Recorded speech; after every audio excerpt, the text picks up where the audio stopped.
When I think about why I'm doing this, I think about my mother, Dorothy. She was abandoned by her parents at the age of 8, sent from Chicago to LA to live with grandparents who didn't want her. I think about all the Dorothys all over America who fight for their families, who never give up. That's why I'm doing this. That's why I've always done this, for all the Dorothys. Dorothy, as that ad is known, is one of Hillary Clinton's first 2 television ads of the campaign. They're airing in the early nominating states of Iowa and New Hampshire, and while the ads focus on her biography, as with all things Clinton, they were met with cynicism. Hillary Clinton launching her campaign's first TV ads, keeping the focus on her family and not her credentials. She's completely phony, completely cold and calculated. Her mother's quite an amazing woman, but they're not voting for her mother. These criticisms struck a nerve with me because it seems like no matter what Hillary Clinton does, people accuse her of being a phony.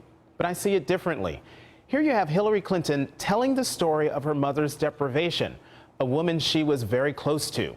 And because of her mother's perseverance, she can now stand before the American people and ask for their vote for President of the United States. I don't know how you could watch that video and not make that connection. Her mother's story is the American story. So I want to start this discussion by playing 2 clips that seem very much alike. One is of Hillary Clinton and the other, Marco Rubio. People showed her kindness, gave her a chance.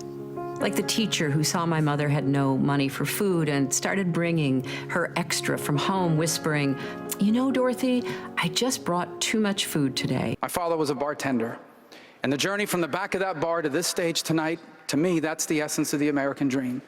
It's what makes our nation different. And I'm running for president because I want that to still be possible for the people trying to do that now. Joining the panel for this is Karen Tumulty, national political reporter at The Washington Post. Thanks for being here, Karen.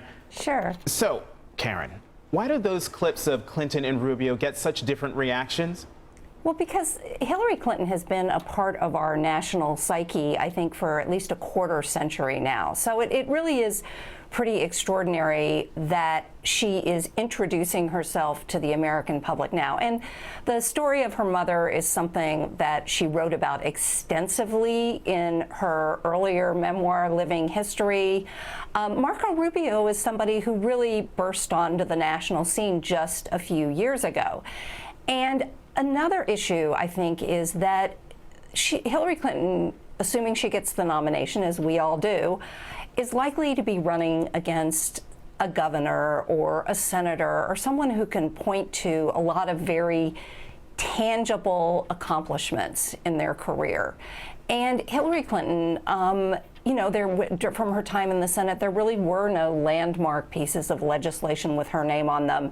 As Secretary of State, she was largely involved in strengthening relationships with people around the world. But again, there will be not a singular accomplishment like, say, this Iranian arms deal was for John Kerry. When she tried to reform the health system, she failed. When she ran for president, she failed. So again, it's the extraordinary part of it is that a woman who has been part of all of our lives for this long still feels that she has to introduce herself. Well, Joan, what's your reaction to what Karen said? And also bring into the discussion, if you could, the question of Hillary Clinton's honesty and trustworthiness. I mean, the poll numbers are bad. Only 37% of people believe that she is honest and trustworthy. Well, I think one of the problems that she has is that she came into our lives as the wife of a man running for president and as the first lady. So we weren't getting to know her family. Nobody talked about her family. I think the other thing that's really smart about these ads, though, is that there's a very facile comparison between the Bushes and the Clintons. We don't want a dynasty. We don't want 2 dynasties. When the Bushes really are, they're not a dynasty technically, but their wealth compared goes to the back. Clintons, Compared to the Clintons, their wealth goes back many generations. His father was president. His grandfather was in the Senate. Franklin Pierce on his mother's side is a president. You know, they've been central and very wealthy and very privileged. She's from a very struggling middle-class family. Her mother was below middle class. It's important to get those contrasts out there.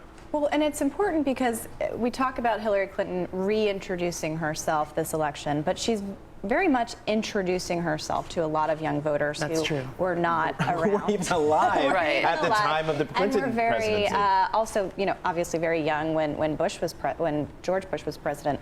So that's a big part of it. And what's interesting about Rubio, what Rubio is doing, and some of the others have talked about this too, is that he is trying to draw a contrast within his own party as well, with his personal story. Right. And I was at his announcement speech in Miami. I followed him on the campaign trail in various places, and that really resonates with Republicans who want to kind of get back to that kind of message and that humble beginning story and appeal to Right, he's contrasting himself with Jeb Bush with as well. Jeb Bush. Exactly. Yeah, and I watched Marco Rubio's announcement speech, and I have to tell you, when he told that line of, my father worked in the back of the room so that I could stand here at the front of the room, I get chills just saying it because it's a compelling story, but it is the quintessential American story. And that's why when I saw the Dorothy ad, I thought, she's got the quintessential American story, yet no one talks about it. Right. Republicans are on dangerous ground if we want to suggest that Hillary Clinton's not been successful, that she hasn't had achievements in her life. Where we need to focus is on the ideas she's trying to communicate, where she wants to take America.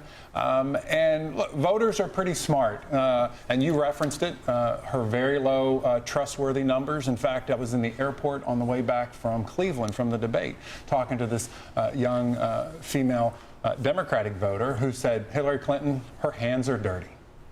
Yeah, go ahead, Kaylin. Well, I was going to say, I think a lot of the appeal of Bernie Sanders, beyond the economic message, is that he is accessible. His events are seen as accessible. His campaign is seen as accessible to young people. So I think that's part of this. And so when you're introducing yourself to people, and you have not only a challenge within the party, but also you have 17 Republicans for the past several months directly going after her. And also a generation of Republicans who have targeted her and her husband. And her husband. So, yeah, go ahead, Karen.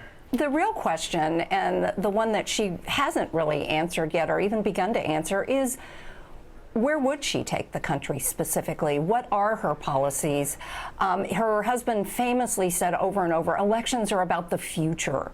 And at some point, Hillary Clinton is going to have to explain how a Hillary Clinton presidency would be like, and also how it would be different from the presidencies of both Bill Clinton and Barack Obama, for whom she worked. And one more thing, Karen.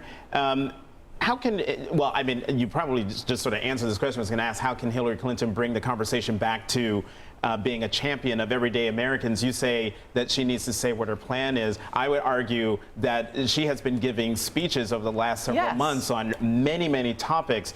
Criminal justice, voting rights. She has an economic plan that get climate change. So is that not enough? Tomorrow, college affordability tomorrow.